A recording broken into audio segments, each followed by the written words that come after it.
bila berlaku sesuatu yang tidak kita ingini. Itu paling saya suka. Yang biasanya orang stres. Kan? Jadi macam mana benda tu boleh jadi satu pelajaran, dia akan berkaitan dengan bagaimana kita berfikiran, bagaimana pola fikir kita ketika menghadapi cabaran itu. Kan?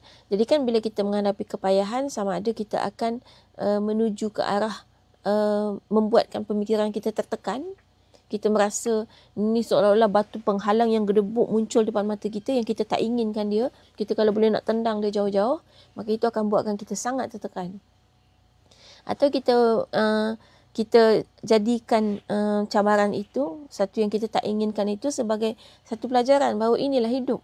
Tak ada orang hidup yang flawless, yang sentiasa dapat apa yang kita nak.